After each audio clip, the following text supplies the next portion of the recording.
Innal hamdalillah nahmaduhu wa nasta'inuhu wa nastaghfiruh wa na'udzu billahi min syururi anfusina wa min sayyiati a'malina.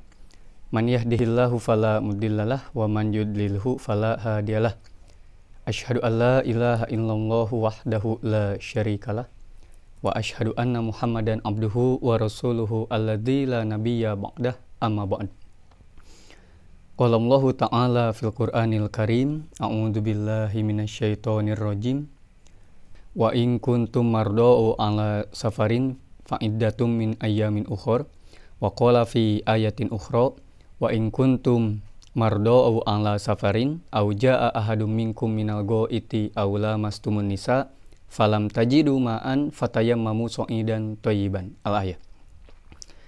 Alhamdulillah merupakan kata yang paling pantas terucap dari lisan serta terwujud di dalam amal perbuatan karena berkat kudroh, irodah serta inayah dari Allah Subhanahu wa Ta'ala kita masih diberikan kesehatan juga kesempatan, yang mana semoga dengan dua hal tersebut kita senantiasa istiqomah dalam menjalankan berbagai perintah Allah, juga kita diberi keistiqomahan untuk menjauhi berbagai larangan dari Allah dan juga Rasulnya.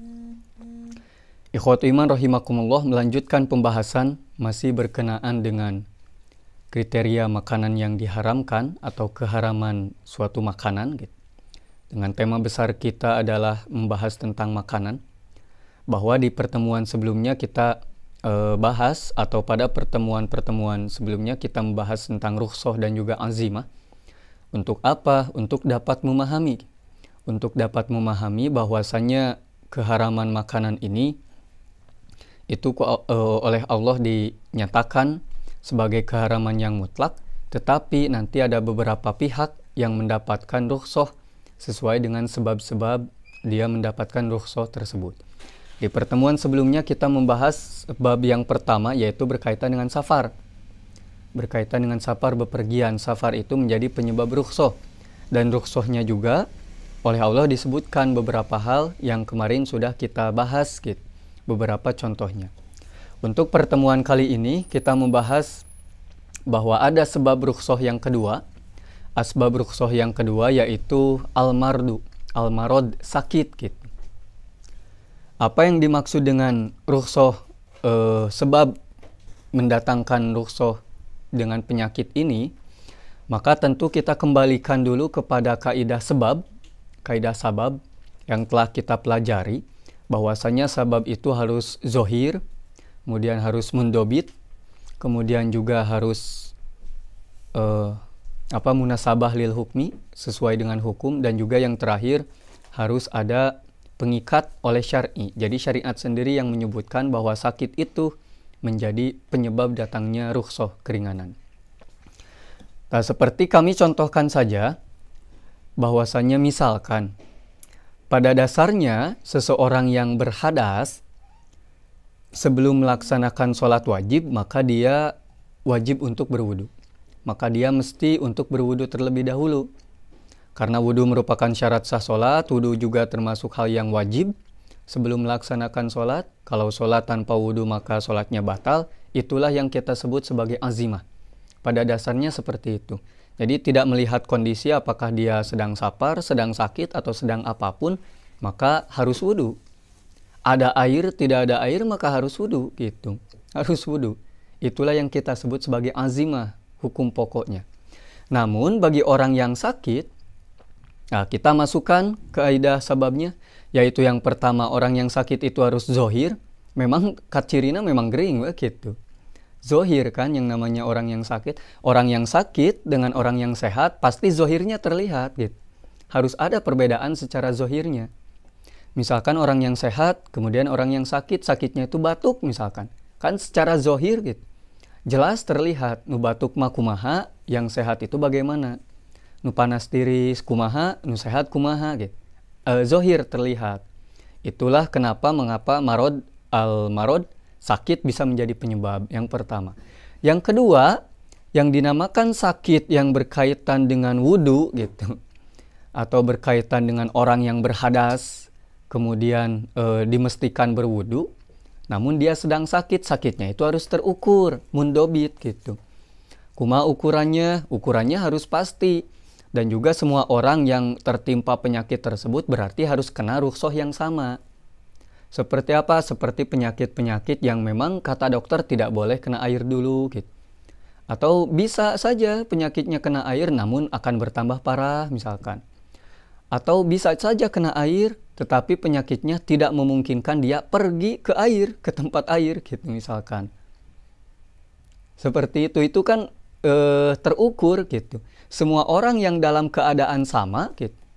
Mau dia itu kuat, tidak kuat, kaya atau miskin, mau dia itu sedang mukim atau safar, ketika terkena penyakit yang sama, jadi jangan fokus kepada safarnya ya, kepada penyakitnya, kepada sakitnya, maka sakitnya itu menjadi penyebab datangnya rukhsah.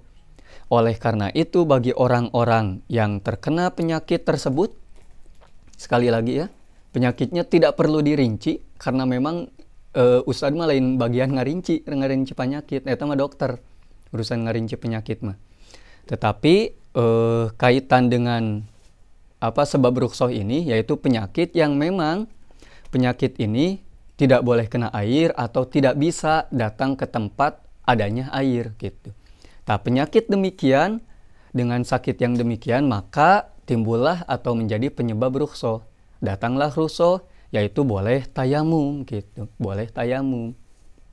Jadi seperti ini kan kata Allah di dalam ayat Al-Quran, Quran Surat Al-Maidah ayat 6, tatkala Allah berfirman jika kalian sakit gitu, atau bepergian, atau kembali dari WC, atau bersetubuh dengan istri gitu, lalu tidak mendapatkan air, seperti itu kan, falam tajidu ma'an, lalu tidak mendapatkan air. Beberapa pernah bertanya kepada kami, beberapa jamaah pernah bertanya kepada kami, Ustaz, apakah sakitnya itu tetap harus tidak dapat air gitu? Jadi adanya kebolehan bertayamum, apakah karena tidak dapat air atau karena sakit gitu? Karena kan di akhir ayatnya Allah menyebutkan falam tajidu ma'an, lalu tidak dapat air gitu. Maka bertayamumlah, fatayammamu, lalu maka bertayamumlah. Maka di sini mungkin secara teliti gitu, kita bisa baca ulang kembali ayat tersebut. Jadi kan ada dua kategori, yang pertama sakit, yang kedua safar. Kemudian ada dua kategori tambahan, yaitu yang habis buang hajat, kemudian yang bersetubuh dengan istri gitu, berhubungan suami istri. Jadi dua kategori yang pertama dengan dua kategori yang kedua ini harus dibedakan. Kenapa harus dibedakan? Karena dua kategori yang pertama yaitu safar dengan sakit itu tidak berhubungan dengan air. Ada atau tidaknya air gitu, tidak berhubungan dengan apakah air itu ada atau tidak. Kenapa tidak berhubungan? Karena kalaulah selalu dihubungkan, misalkan yang safar kalau tidak ada air maka tayamum. Yang sakit kalau tidak ada air maka tayamum. Maka kudu disebutkan kudu nama ku Al-Qur'an teh. Kenapa? Karena dengan menyebutkan auja'a ahadum minkum minal go'id, jika kalian beres hajat, mau beres hajatnya sakit, mau beres hajatnya safar, lalu tidak ada air, maka tayamum gitu.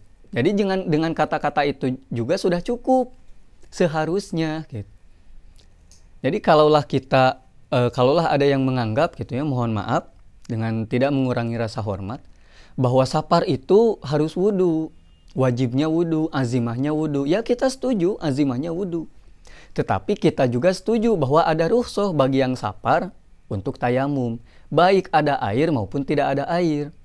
Ketika ada yang berpendapat kalau tidak ada air, yang safar itu wajib tayamum. Tetapi kalau ada air, yang safar wajib wudu. Nah, kalau berpendapat seperti itu, maka kami kira ayat Al-Qur'annya menjadi rancu. Menjadi apa bahasa kami? Menjadi lebar gitu. Buat apa menyebutkan ala safarin gitu? Wa in kuntum mardo au ala safarin. Buat apa menyebutkan kalimat ala safarin? Dan jika kalian sedang dalam perjalanan, ketika ujung-ujungnya yang safar pun jika tidak ada air, maka tayamum. Bukan dengan yang safar jadi boleh tayamum gitu. Kan jadi asal lebar gitu. Sapar teh sapar. Oke dah mun teu aya cai mah angger bakal tayamum gitu. Seperti disebutkan oleh Allah yang buang hajat tidak ada air ya tayamum. Nah, dah tidak ada air. Sekarang yang sapar tidak ada air ya pasti tayamum atuh. Karena yang mukim juga tidak ada air mah tayamum. Yang sapar tidak ada air ya tayamum. Nah, itu kan untuk membedakan gitu. Jadi kalau disebutkan bahwa yang sapar itu wajib wudu meskipun wajib tayamumnya itu ketika tidak ada air. Boleh tayamumnya itu ketika tidak ada air. Nah, itu kan menjadi rancu gitu.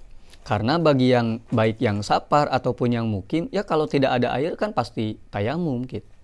Sama juga dengan sakit gitu. Yang sakit wudu, yang sehat wudu. Tetapi yang sakit kalau tidak ada air ya tayamum. Yang sehat juga kalau tidak air mah bakal tayamum. Seperti itu kan beda gitu. Orang yang keluar, orang yang habis buang hajat, kemudian tidak ada air mau apa? Ya tayamum. Yang sakit, kemudian buang hajat, tidak ada air mau apa gitu? Ya pasti tayamum. Ya pasti tayamum. Tetapi kenapa harus disebutkan wa in kuntum mardo? Kenapa harus disebutkan sakit gitu? Jika ujung-ujungnya angger we ujung nama muntah aya cai gitu. Maka dengan demikian kami berpandangan bahwa bukan urusan ada dan tidak adanya air untuk sakit dengan sapar itu. Tetapi memang penyakit tertentu yang tadi yang mendobit, kemudian safar itu menjadi penyebab datangnya rukhsah bertayamum bagi orang yang wajib berwudu. Itu yang pertama. Kemudian yang kedua, contoh yang lain seperti pada dasarnya seseorang yang melaksanakan sholat fardu itu wajib melaksanakannya sambil berdiri. Kita sudah tahu itu merupakan azimah. Apapun alasannya, mau sedang dalam keadaan bagaimanapun, maka yang wajibnya itu berdiri. Namun tatkala dia tertimpa penyakit gitu, sekali lagi ya, sakit. Ketika sakit yang bagaimana? Ya sakit yang berkaitan dengan kaki berarti nu pokokna yang menyebabkan dia tidak bisa berdiri. Sekali lagi jangan tanya kami urusan penyakit apa gitu dan lain sebagainya. Pokoknya penyakit yang mana menyebabkan dia tidak bisa berdiri atau ketika berdiri pun akan terasa sakitnya gitu. Mun dipaksakeun teh bakal nyeri gitu. Maka penyakit tersebut menjadi penyebab datangnya rukhsah, boleh duduk, tidak bisa duduknya boleh berbaring gitu. Sekali lagi urusan sakitnya itu adalah mundobit, suatu kepastian yang terukur, ukurannya ada gitu.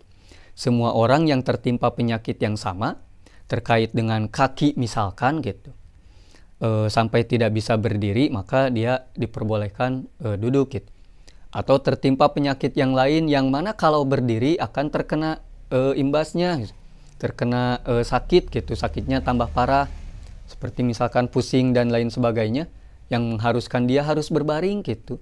Si kepalanya tidak boleh diangkat terlalu lama gitu, yang menyebabkan dirinya harus berbaring, ya berbaring saja gitu. Tak aya kaitanna jeung kaki, tetapi kalau dipaksakan berdiri maka akan berbahaya. Itu juga sama. Itu merupakan hal menjadi sebab datangnya rukhsah gitu. Itu untuk yang poin kedua. Jadi berbeda ya. Untuk poin kedua itu urusan misalkan untuk beberapa orang yang capek habis bekerja gitu. Apakah boleh duduk atau berbaring gitu. Capek habis bermain, misalkan habis olahraga gitu. Itu tidak ada urusan gitu. Yang oleh syariat dititik beratkan adalah sakit. Yang namanya sakit terukur gitu. Kemudian yang namanya sakit punya sifat zohir, terlihat gitu. Orang yang capek dengan orang yang sehat tidak capek gitu. Memang berbeda, tetapi orang yang capek bukan sakit. Nu cara rangke lain sakit gitu. Itu efek samping dari olahraga, mungkin efek samping dari bekerja, bukan sakit, bukan masuk kategori sakit. Karena yang namanya sakit zohir gitu. Zohir pasti jelas gitu. Dapat diketahui lah gitu. Itu yang kedua. Kemudian yang ketiga, seperti halnya bagi orang yang wajib atau diundang untuk melaksanakan sholat Jumat. maka azimahnya ya melaksanakan sholat Jumat.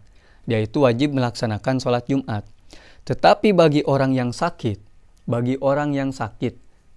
yang menyebabkan dia tidak bisa hadir kepada undangan Jumat, yang menyebabkan dia tidak bisa berangkat dari rumah atau dari rumah sakitnya gitu, untuk menghadiri undangan Jumat, maka diperbolehkan mengambil yang rukhsah.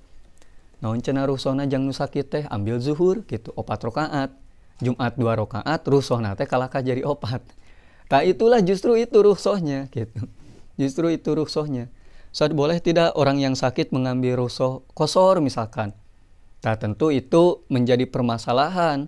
Karena apa? Karena dalilnya tidak ada gitu. Abong sakit gitu. Padahal safar itu kan tidak sakit gitu. Orang yang safar bepergian secara zohirnya dia tidak sakit gitu. Tetapi boleh mengambil rukhsah qashar. Tapi bagi orang yang sakit tidak ada rukhsah qashar. Rukhsahnya kalau untuk sholat Jumat ya berarti ambil saja zuhur gitu. Jadi 4 rakaat gitu. Nu sakit teh. Azimahnya sholat Jumat 2 rakaat. Tetapi bagi yang sakit disebutkan sendiri oleh Rasulullah, maka dia tidak menerima undangan Jumat, tetapi kembali ke zuhur gitu. Dia menerima undangan zuhur. Tapi itulah rukhsahnya. Kemudian selanjutnya contoh yang lain. Seperti orang yang melaksanakan, seperti pada dasarnya seseorang itu wajib melaksanakan saum Ramadan. Itu azimah. Kemudian tatkala sakit gitu. Sakit yang bagaimana? Yang menyebabkan kita tidak boleh saum, tidak bisa saum gitu. Atau harus makan teratur misalkan gitu. Yang menyebabkan pokoknya mah teu bisa we ngalaksanakeun saumna teh gitu.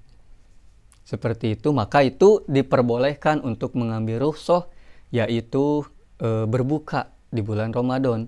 Untuk kemudian nanti diganti gitu, dikodo di bulan-bulan yang lain atau di hari yang lain selain Ramadan. Sekali lagi sakitnya terukur. Macam beda kasus maka beda penyakitnya. Orang yang tidak bisa berdiri karena ada penyakit di kaki tetap diwajibkan untuk saum, tidak menerima rukhsah berbuka. Karena apa? Karena tidak berkaitan dengan urusan saum, menahan lapar, haus dan lain sebagainya. Nu kaki mah gitu. Misalkan yang kaki ini harus menerima obat, itu kakara berkaitan. Itu baru berkaitan dengan urusan menahan lapar dan juga dahaga.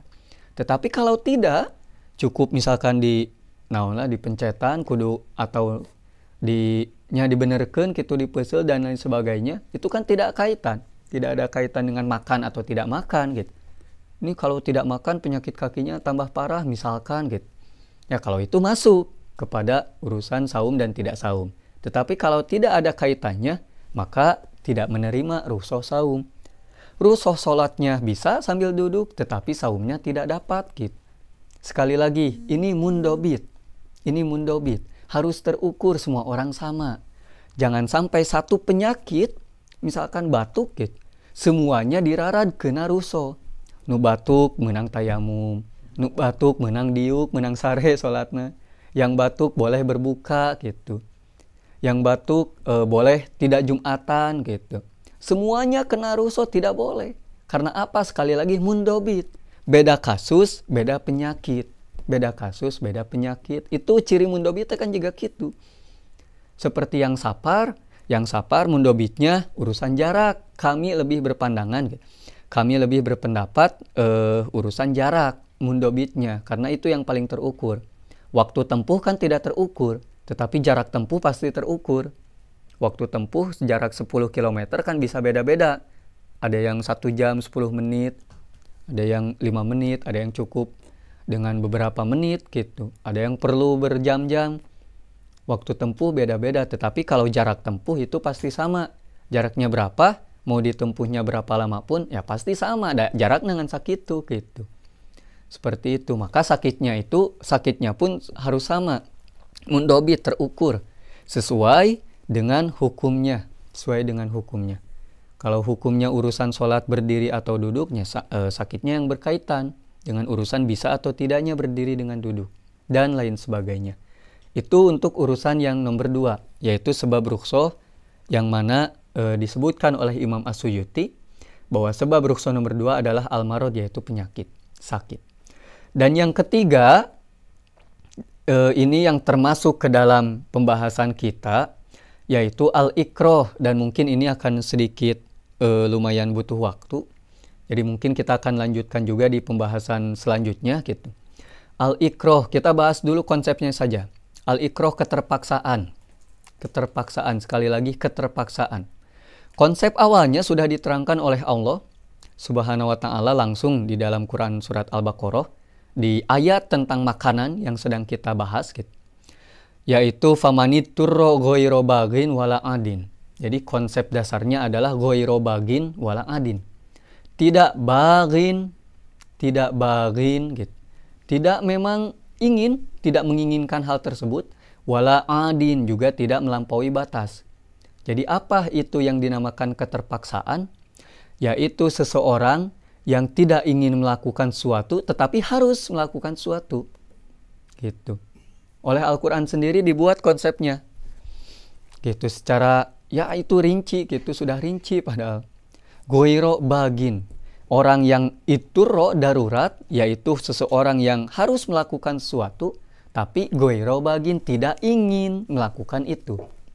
Yang kedua, ada syarat khusus bagi orang yang sedang dalam keadaan darurat, yaitu wala adin, tidak boleh melampaui batas. Tidak boleh melampaui batas, batas kebutuhan, batas kecukupan gitu.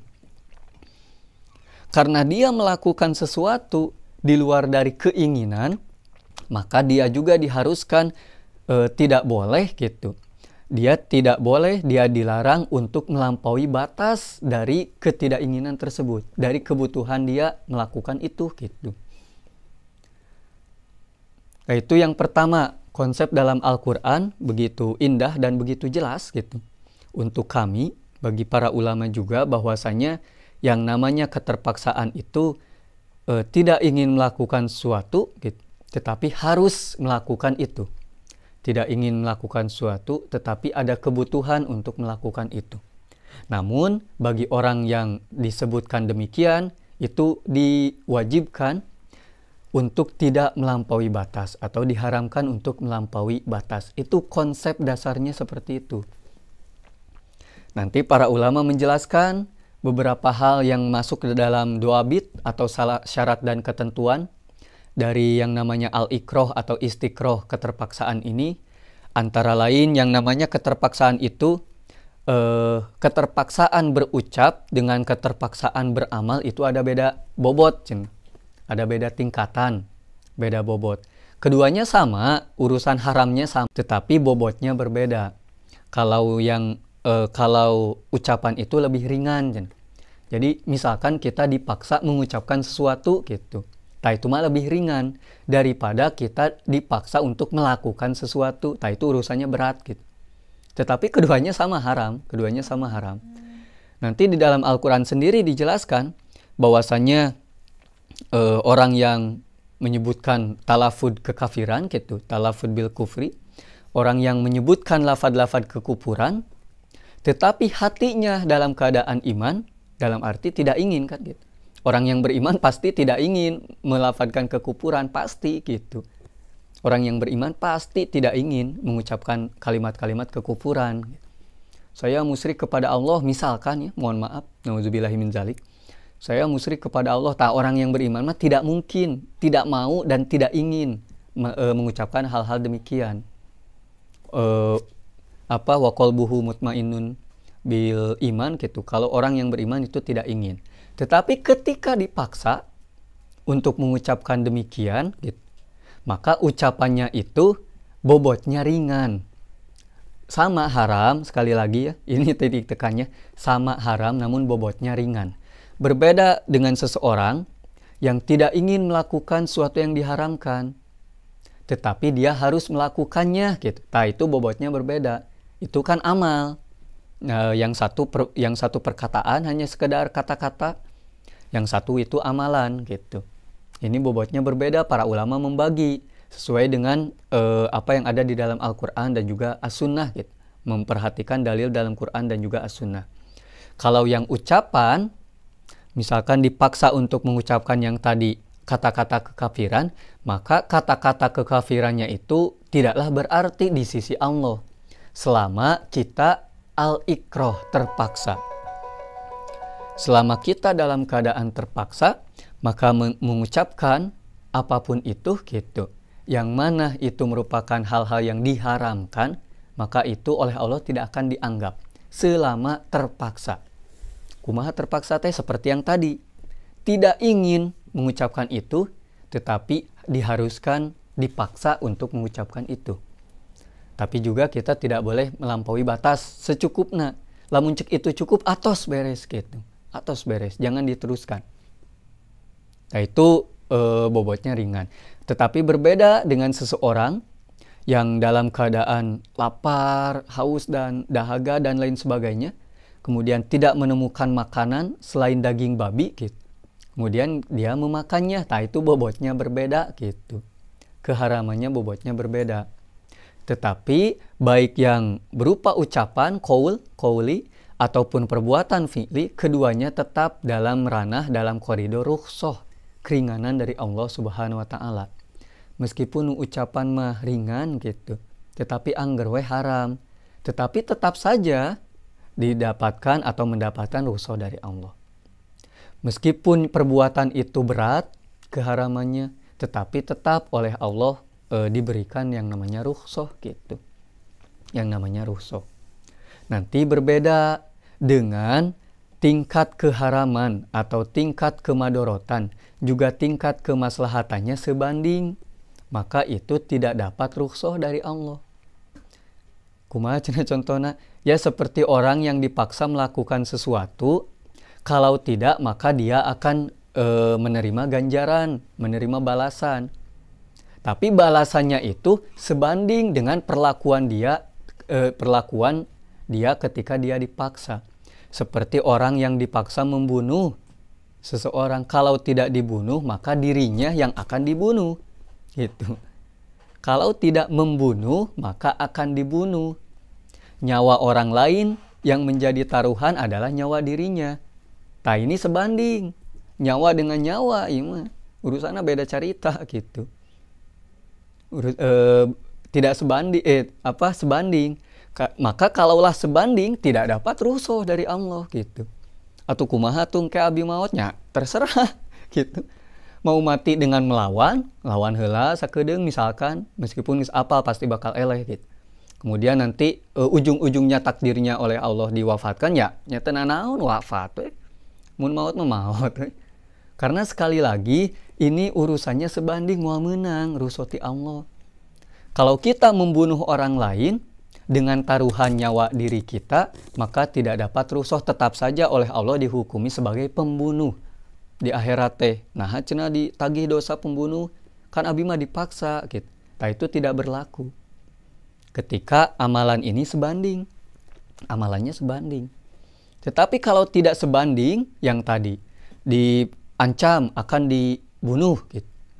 Kalau tidak mengucapkan lafaz kekufuran, itu tidak sebanding. Maka boleh ada rukhsah, boleh untuk melafadzkan kekufuran gitu. Boleh untuk melafadzkan kekufuran. Sok we ucapkeun gitu. Saya musyrik kepada Allah, kalau sudah dirasa cukup ya sudah gitu. Kembali lagi kabur mun bisa mah jauhan si eta meh teu bisa dipaksa deui gitu. Seperti itu karena tidak sebanding. Nah, cenah jadi boleh karena tidak sebanding. Gitu. Kalau yang tadi membunuh atau dibunuh sebanding, tidak boleh, lawan saja gitu. Lawan saja kalau bisa melawan. Sama seperti juga zinahi si itu, lamun teu istrina nu bakal dizinahi gitu. Sarua itu juga sama gitu. Taruhannya perzinahan, dua nanage sarua perzinahan gitu. Membiarkan istri kita berzinah tidak boleh. Kita berzinah tidak boleh, sebanding, makanya lawan gitu. Kalau bisa lari, kalau bisa lawan. Kalau ujung-ujungnya ya wafat juga, misalkan takdir Allah, naudzubillahi min zalik gitu. Yaitu ya kehendak Allah atas gitu. Yang penting kita sudah melaksanakan sesuai dengan kehendak Allah, syariat Allah gitu. Nah itu beberapa kaidah yang perlu kami tegaskan gitu sebagai konsep awal dari al-ikroh istiqroh, yaitu harus tidak sebanding antara yang diancamkan dengan yang dipaksakan, perbuatan yang harus dilakukan gitu. Harus tidak sebanding. Kalau sebanding, maka al-ikrohnya sudah tidak ada, gugur gitu. Al-ikrohnya gugur. Kemudian yang kedua, antara ucapan dengan perbuatan itu punya bobot berbeda, tetapi keduanya sama-sama diharamkan. Pokok asalnya sama-sama diharamkan. Kemudian dari sisi keabsahan sah dan tidaknya pun, al-ikroh memiliki konsep yang sudah detail dalam Al-Quran, yaitu ghairu bagin. Sah disebut terpaksa jika dia tidak ingin melakukan itu, tetapi nya kudu dilakukan eta teh. Dan juga syarat yang kedua, wala adin, tidak boleh melampaui batas. Nah, ikhwatu iman rahimakumullah, mungkin itu dulu pembahasan kita pada kesempatan kali ini. Insyaallah kita akan bahas lanjutan tentang konsep al-ikroh, karena ini berkaitan dengan bahasan kita, berkaitan dengan bahasan makanan. Maka mungkin kita akan lebih perdalam kembali konsep al-ikroh ini, atau ya sedikit didetailkan lagi lah urusan al-ikroh ini di pertemuan berikutnya. Aqulu qouli hadza wa astaghfirullah li wa lakum. Wassalamualaikum warahmatullahi wabarakatuh.